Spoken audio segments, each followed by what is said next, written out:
मेरा नाम पल्लवी है। मेरे ससुर सास को घर से ठीक हालत में लेकर जाते थे। उनका कहना था कि अपनी पत्नी को किसी रिश्तेदार के घर लेकर जा रहा हूँ। लेकिन जब वह लोग वापस आते तो मेरी सास बेहोश होती थी और उनके शरीर पर बहुत सारे घाव होते थे। मैं अपने ससुर से पूछती कि आखिर क्या बात है, मम्मी जी के शरीर पर इतने घाव कैसे आ गए। मेरे ससुर जी कहते थे कि तुम्हारी सास का एक्सीडेंट हो गया है। पर मुझे यह घाव एक्सीडेंट वाले नहीं लगते थे। मुझे अपने ससुर पर शक होने लगा था। हालांकि मेरी सास भी मुझे कुछ नहीं बताती थी। जब एक बार मैं अपने सास ससुर के घर से निकलते ही उनका पीछा करने लगी, तो वह दोनों एक ऐसी जगह पहुंचे जहां पहुंचते ही मेरे पैरों तले से जमीन निकल गई थी। क्योंकि वहां पर तो मैं काफ़ी दिनों से देख रही थी कि मेरी मम्मी का बिहेवियर मेरे साथ बदला हुआ था। हम 4 भाई-बहन थे और मैं अपने तीनों भाई-बहनों से बहुत छोटी थी। मेरी दोनों दीदी की तो शादी हो चुकी थी, जबकि भैया अभी जॉब ढूँढने में बिज़ी थे। मैं अपने घर की सबसे लाडली थी। मेरे पापा मुझे बहुत प्यार करते थे, जबकि मेरी मम्मी सबसे ज़्यादा प्यार मेरे भैया को किया करती थी। वह भैया के मुकाबले हम तीनों से कम प्यार ही किया करती थी। पापा मेरी सारी जिद पूरी किया करते थे, इसीलिए हर बार मम्मी उनको कहती थी कि आपने अपनी बेटी को बिगाड़ दिया है, और इस बात पर पापा मम्मी को डाँट दिया करते थे। रात के समय मैं छत पर बैठी हुई थी, जब मम्मी मेरे पास आकर बैठ गई और मुझे घूरकर देखने लगी, क्योंकि मैं एक लड़के को पसंद करती थी। वह मेरी दोस्त का भाई था। उसने मुझे प्रपोज़ किया था, तो मैंने उसे बोल दिया था कि अगर मैं तुम्हें पसंद हूँ, तो तुम मेरे घर रिश्ता भेज दो। वह लड़का मेरे घर रिश्ता भेज चुका था। जिस टाइम पर लड़के के माता-पिता आए थे, उस समय मैं घर पर मौजूद नहीं थी। हालाँकि उसके माता-पिता ने मुझे पहले ही देखा हुआ था, क्योंकि उनकी बेटी मेरी बेस्ट फ्रेंड थी। मैंने तो कुछ भी नहीं किया था, फिर ना जाने मम्मी मुझे इस तरह से क्यों घूर रही थी। मुझे कुछ भी समझ नहीं आ रहा था। वह हमेशा की तरह मुँह फुलाती हुई कहने लगी, मैं सोच रही हूँ कि ना जाने तुम किस पर गई हो, जो इतनी ज़िद्दी और बदतमीज़ हो। तुम्हारी वजह से मुझे हर किसी की बात सुननी पड़ती है। मैंने गहरी सांस भर के मम्मी से कहा, आखिर आपको क्या हो गया है? मुझे मम्मी की बातों से उलझन होने लगी थी, क्योंकि मुझे घुमा-फिराकर बातें करना नहीं आता था और घुमा-फिराकर बातें करने पर मम्मी मुझे उबाती थी। न जाने मेरी मम्मी ऐसी बातें क्यों कर रही थी। मैं मम्मी के पास से उठकर जाने लगी, तो उन्होंने मुझे हाथ से पकड़कर दोबारा चारपाई पर झटक कर बैठा दिया और कहने लगी, तुम्हारा उस लड़के के साथ चक्कर चल रहा है, जिसके घर से तुम्हारा रिश्ता आया है। मैंने कहा, मम्मी, रिश्ता आने से भी आपको कोई प्रॉब्लम है? मेरा उससे कोई चक्कर नहीं चल रहा। दरअसल उसने मुझे प्रपोज़ किया था, इसलिए मैंने उसको बोल दिया, मेरे घर रिश्ता भेज दो। मेरे मम्मी-पापा को तुम पसंद आ जाओगे, तो शादी हो जाएगी, वरना नहीं हो सकेगी। मम्मी कहने लगी, तुम्हें शर्म नहीं आती लड़कों से इस तरह से बात करते हुए? और तुम आज के बाद अपनी उस दोस्त के घर नहीं जाओगी। मैंने कहा, मम्मी आप यह कैसी बातें कर रही हो? स्वाति मेरी बेस्ट फ्रेंड है। हम दोनों एक दूसरे के बिना नहीं रह सकते। आखिर इसमें स्वाति की क्या गलती है? मम्मी कहने लगी, तुम नहीं जानती। उसके घर का माहौल मुझे पसंद नहीं है। तभी तो देखो उसके भाई ने तुम्हें प्रपोज़ कर दिया, और बेशर्म की हरकत तो देखो कि उसने रिश्ता भी भेज दिया। मैंने मम्मी को समझाया, आखिर इसमें बेशर्मी वाली क्या बात हो गई है? अगर वह चाहता तो मुझे परेशान भी कर सकता था। उसने मेरे एक बार के कहने पर ही मेरे लिए रिश्ता भेज दिया। इसका मतलब यह है कि वह मुझसे प्यार करता है। मेरी बात सुनकर मम्मी मुझे डाँटने लगाने लगी और कहने लगी, अभी तुम्हारी प्यार मोहब्बत में पड़ने वाली उम्र नहीं है, जो तुम इस तरह की बातें कर रही हो। मैंने कहा, मम्मी, मैं आपकी फालतू की बातों से तंग आ गई हूँ। अगर उसने रिश्ता भेजा है, तो इसका मतलब यह है कि वह मुझे पसंद करता है और मुझसे शादी करना चाहता है। वैसे भी मैं स्वाति की फैमिली को और उसके भाई को अच्छी तरह से जानती हूँ। मुझे तो वह लोग बहुत पसंद है। इसलिए आप कल लड़के वालों को जवाब दे देना कि हमारी तरफ से रिश्ता पक्का है। मेरी बात सुनकर तो मम्मी को और भी ज़्यादा गुस्सा आ गया। उन्होंने कहा, मन तो करता है कि तुम्हारे मुँह पर एक जोरदार थप्पड़ लगा दूँ। आखिर तुम ये कैसे पागलों वाली बातें कर रही हो? तुम्हारे पापा कभी भी इस रिश्ते के लिए तैयार नहीं होंगे। मैंने कहा तैयार होना तो सिर्फ आपका काम है मम्मी। पापा को तो मैं मना लूंगी। आप जानती हो कि पापा मेरी खुशी के लिए कभी भी कुछ भी कर सकते हैं। मम्मी ने फिर से मेरी बात पर मुंह फुला लिया था और फिर वहां छत से नीचे चली गई थी, यह कहती हुई कि तुम मेरी सबसे बदतमीज बेटी हो, जिसे अपनी माँ की कोई फिक्र नहीं है। अपनी मम्मी की बातों को तो मैं एक कान से सुनकर दूसरे कान से निकाल दिया करती थी, क्योंकि उनका हम दोनों बहनों के साथ शुरू से ही ऐसा बिहेवियर ही रहा था। अगले दिन फिर से मेरी फ्रेंड के मम्मी पापा हमारे घर आए थे। उन्होंने रिश्ते के लिए जवाब मांगा था, क्योंकि उनको तो मैं पहले से ही पसंद थी। यह बात मेरे मम्मी पापा को फाइनल करनी थी कि उन्हें स्वाति का भाई पसंद है या नहीं।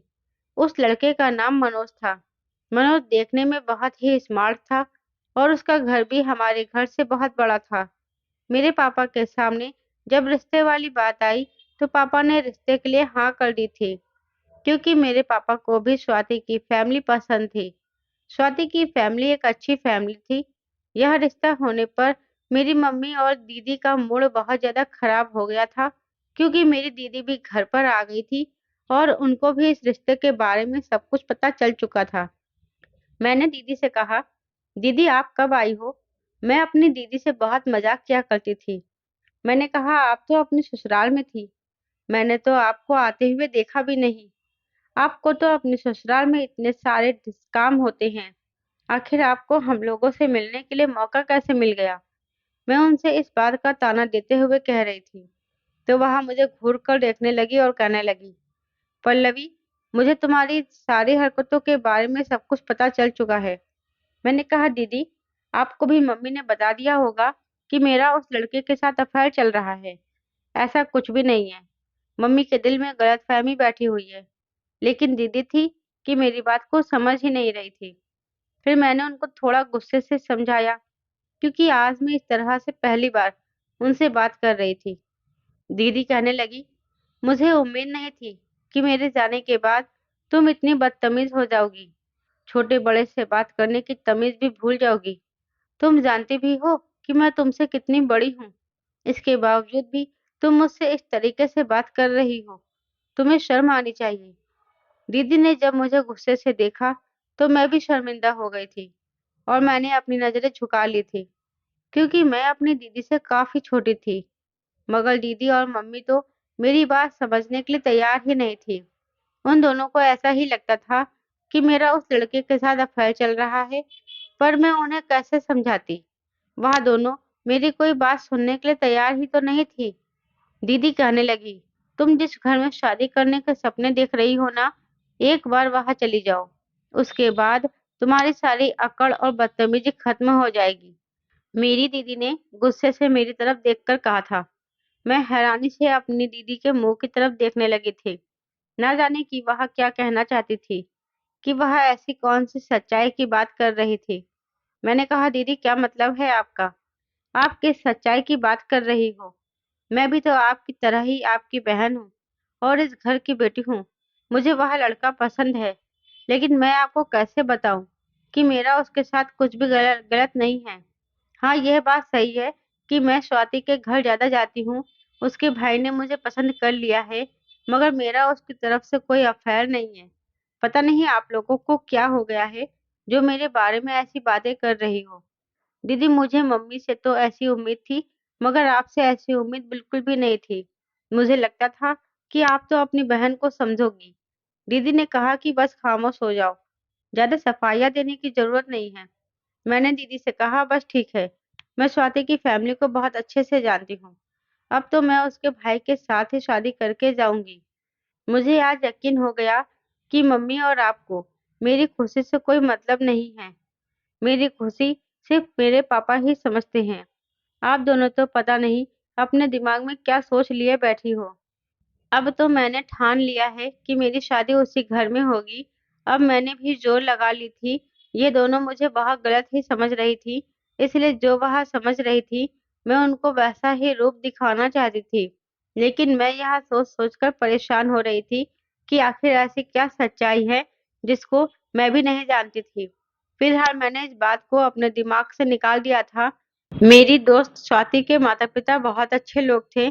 अब मेरे रिश्ते की बात काफ़ी हद तक बढ़ गई थी। मम्मी और दीदी का मूड अभी तक ठीक नहीं था। मम्मी मुझे हमेशा अजीब नज़रों से घूरती रहती थी और दीदी जब भी घर आती थी, हम घंटों बातें करते थे। मगर अब तो वहाँ मम्मी के साथ ही बैठकर बातें किया करती थी।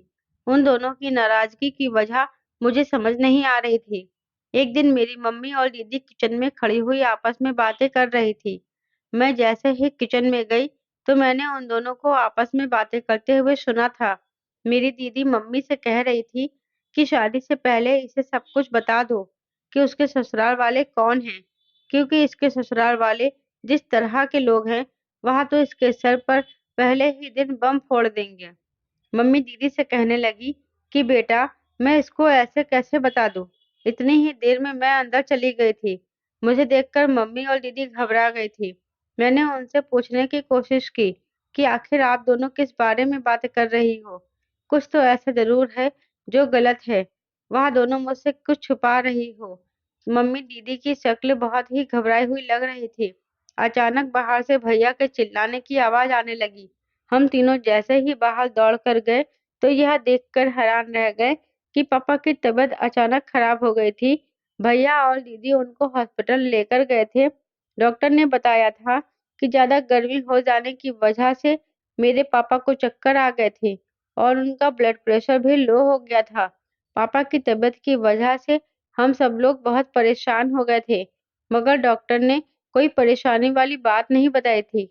हम लोगों की जान में जान आ गई थी, मगर इस दौरान मैं इस बात को भूल गई थी कि आखिर वह दोनों इस तरह की बातें क्यों कर रही थी। इस बात का तो मुझे पूरी तरह से यकीन था कि कोई न कोई बात ज़रूर थी जो यह लोग मुझसे छुपा रही थी। मेरी दोस्त स्वाति का फ़ोन आया था, वह हमारे इस रिश्ते से बहुत खुश थी और उसका कहना था कि जल्द से जल्द वह मुझे अपनी भाभी बनाना चाहती हैं। स्वाति के मम्मी-पापा अपनी बेटी और बेटे दोनों की शादी एक साथ ही करना चाहते थे। स्वाति का रिश्ता दूसरे शहर में लगा था। वह तो शादी के बाद इस शहर को छोड़कर जाने वाली थी। मनोज के पास तो मेरा नंबर पहले ही था, क्योंकि कई बार मैं स्वाति के बारे में पूछने के लिए उसके भाई को कॉल कर चुकी थी। मेरे और मनोज के बीच में भी कॉल पर बातें होने लगी थी।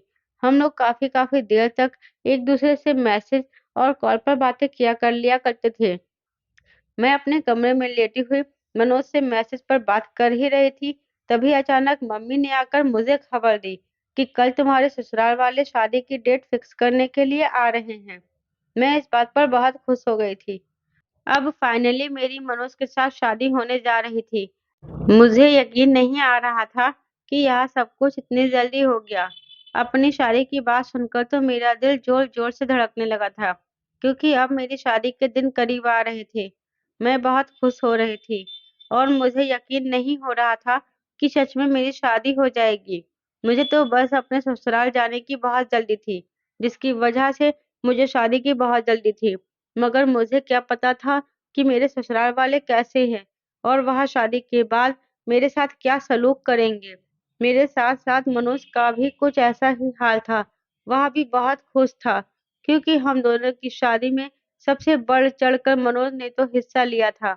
मैं और मनोज अपनी शादी के दिन गिन-गिन कर गुजार रहे थे। अब हम दोनों से ही शादी के दिनों का सब्र नहीं हो रहा था।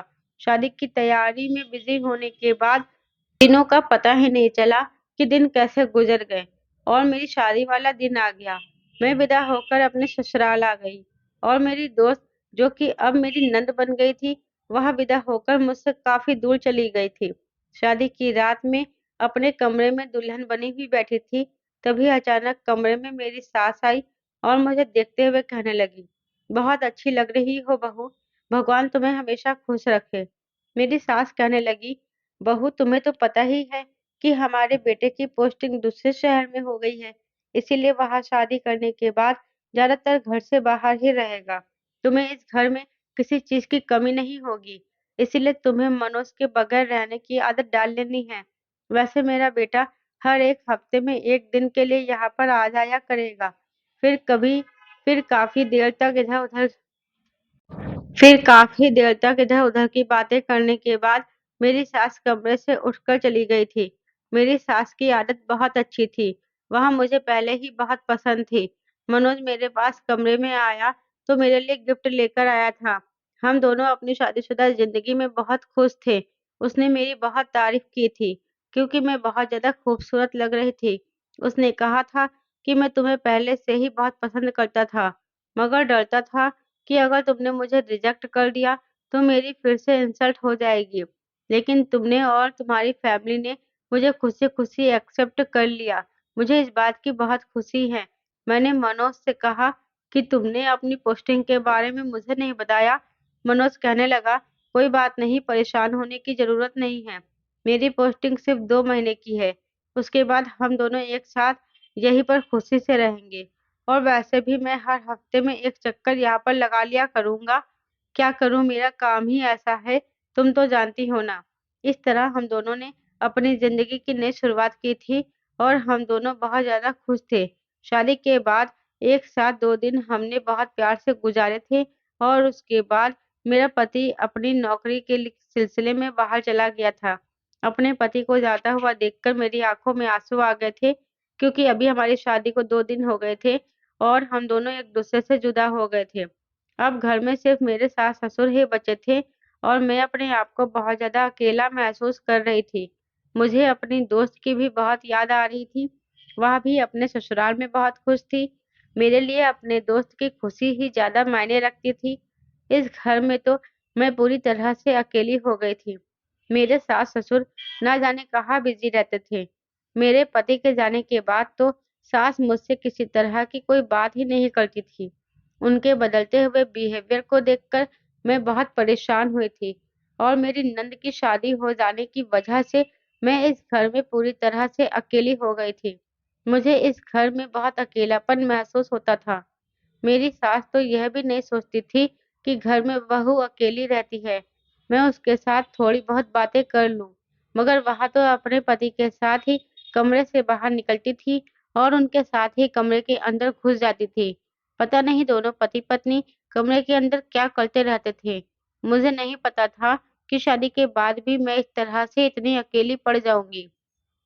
रात के टाइम पर जब एक दिन मैं अपने कमरे से बाहर निकली, तो मेरी सास बाहर आंगन में बैठी हुई थी। मैं आंखें फाड़कर हैरानी से अपनी सास को देखने लगी, मगर मैंने उनसे कुछ नहीं पूछा।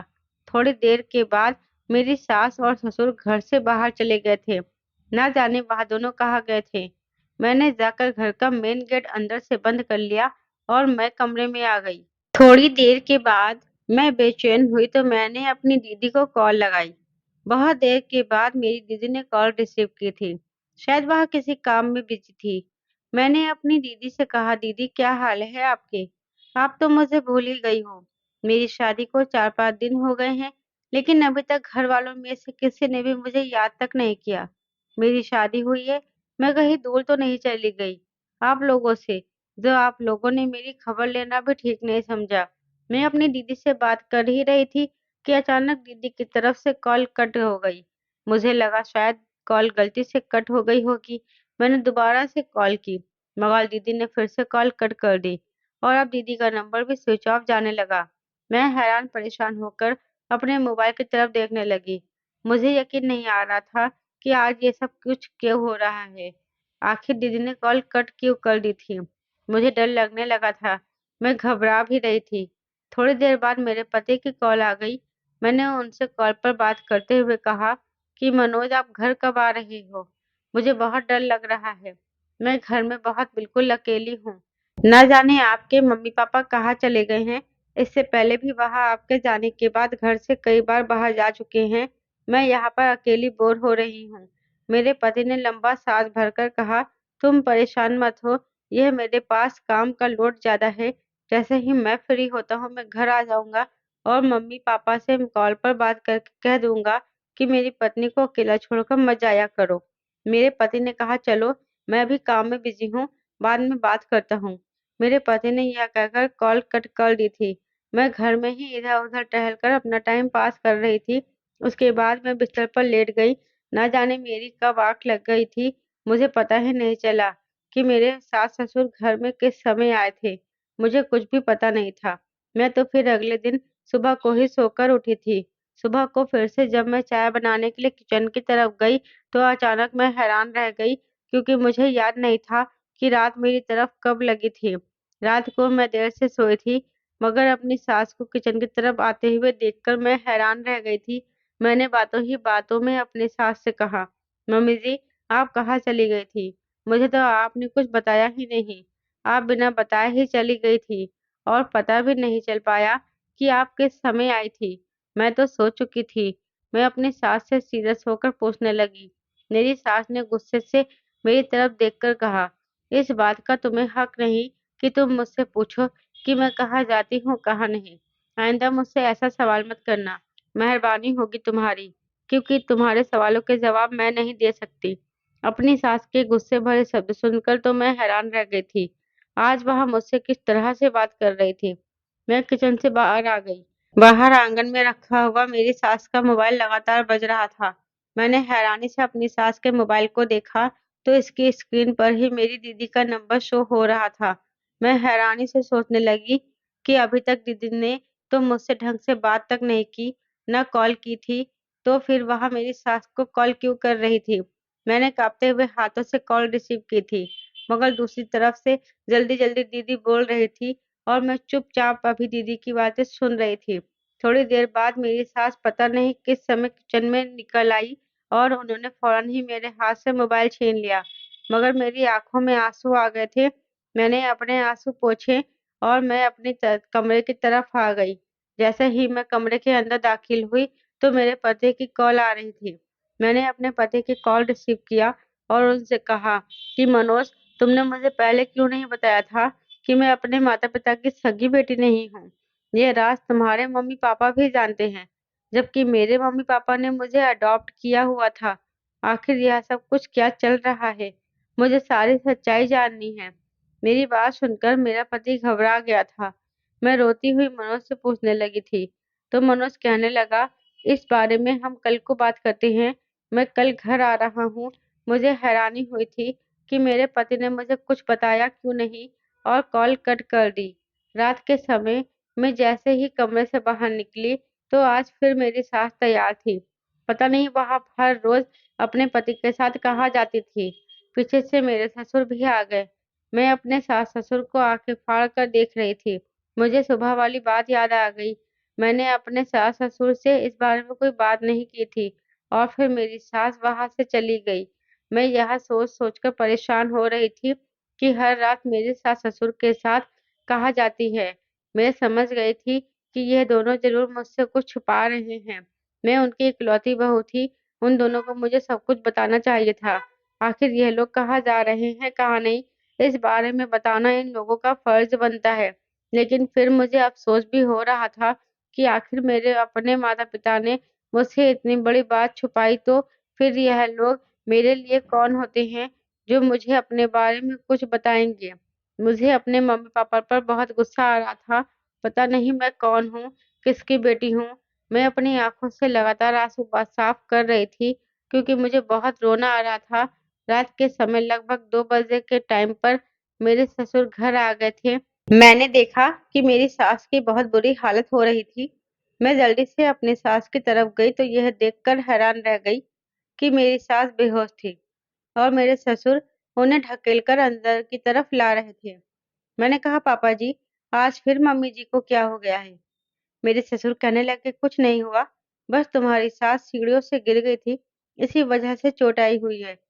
मैंने कहा, "आपने इनको डॉक्टर को क्यों नहीं दिखाया?" वह कहने लगे, "मैं दवाई ले आया हूँ, सुबह तक तुम्हारी सास ठीक हो जाएगी।" यह कहते हुए मेरे ससुर सास को लेकर चलते हुए कमरे की तरफ चले गए थे और उन्होंने मेरी सास को बिस्तर पर लिटाने के बाद अंदर से दरवाजे को बंद कर लिया था। ये दोनों आखिर क्या करते थे, मुझे कुछ समझ नहीं आ रहा था। अगले दिन मेरा पति घर आ गया था। मैं अपने पति को देखकर बहुत खुश हुई थी, क्योंकि एक यही इंसान था, ऐसा जो मेरा अपना था। कुछ देर तक तो मेरे पति ने आराम किया। उसके बाद दोपहर का खाना खाते ही मेरे पति ने कहा कि चलो, मैं तुम्हें कहीं घुमाने ले चलता हूँ। मैं अपने पति के साथ घूमने चली गई थी। रात के समय जब हम लोग घर आए, तो मेरा पति बहुत थक गया था, इसलिए वह कमरे में सोने के लिए चला गया था। मैं आज फिर जैसे ही कमरे से बाहर निकली, तो यह देखकर हैरान रह गई।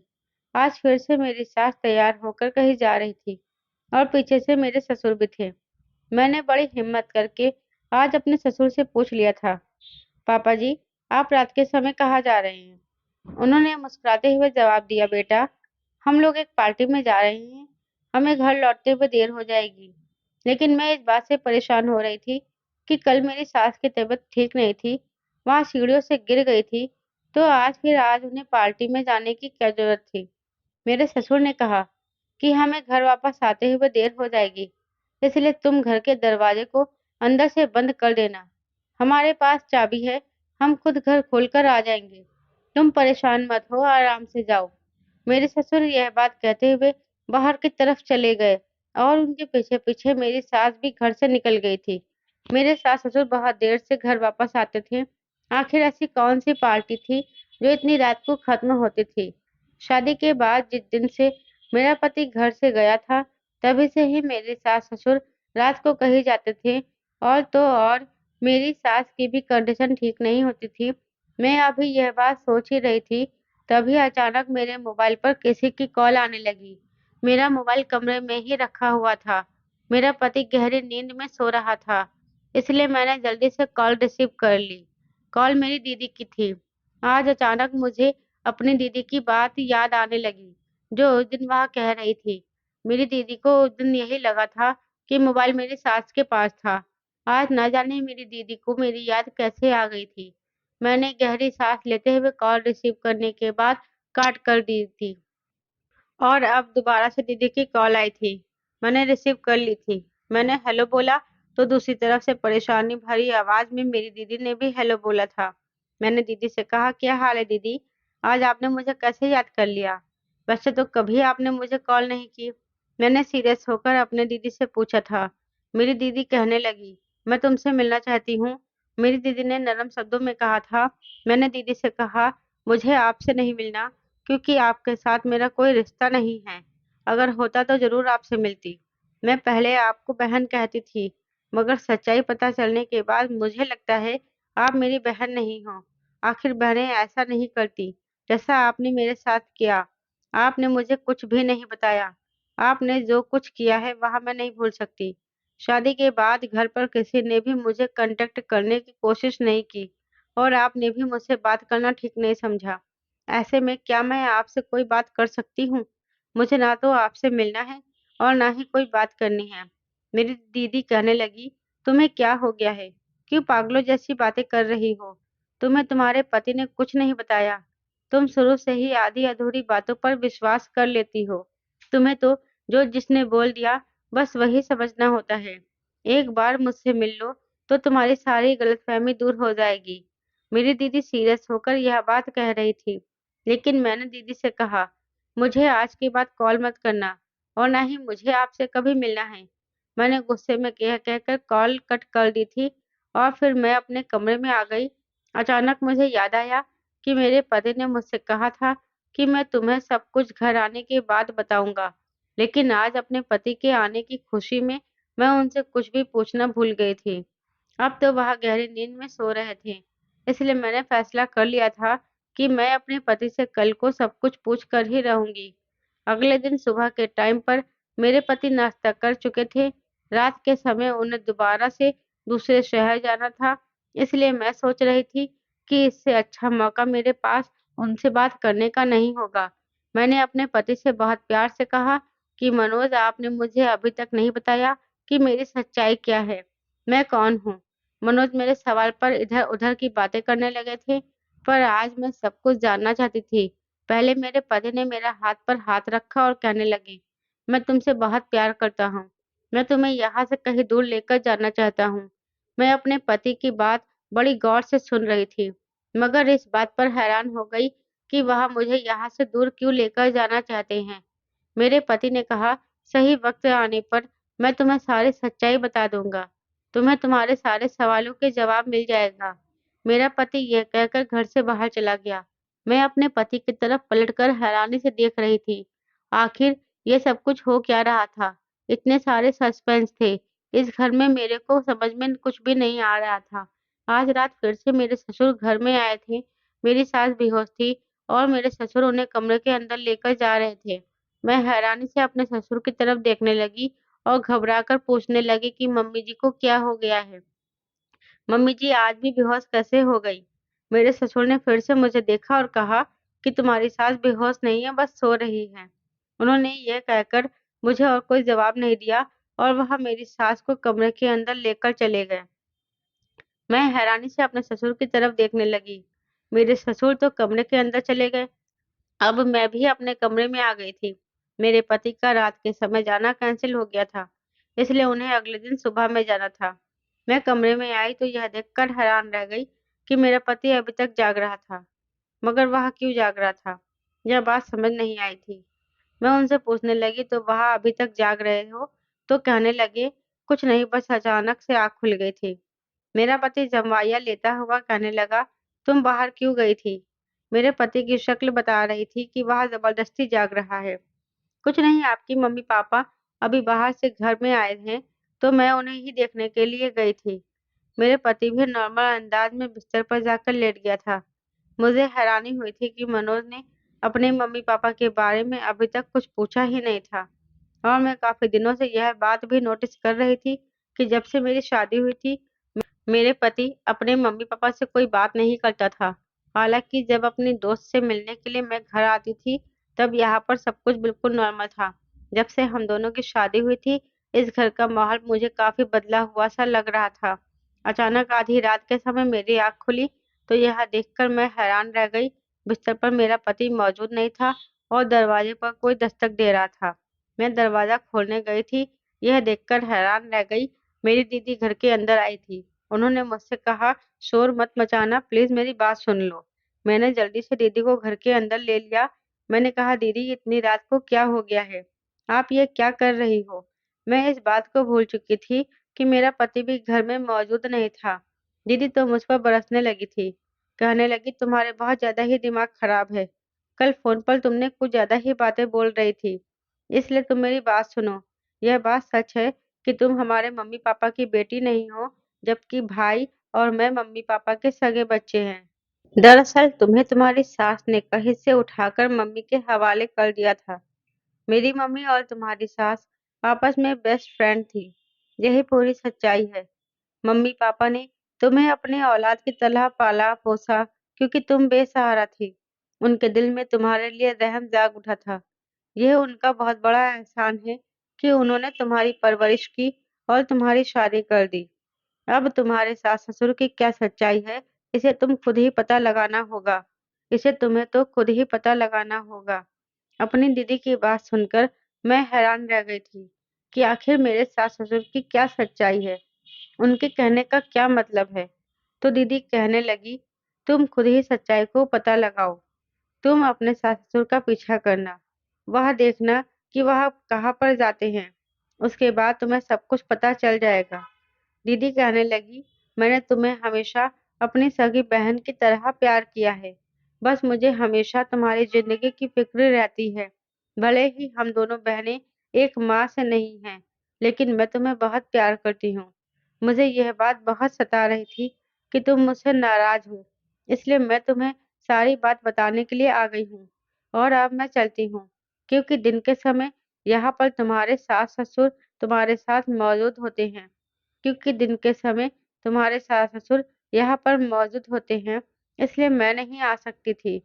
मेरी दीदी ने कहा, तुम हमेशा अपना ख्याल रखना। मैं चलती हूँ।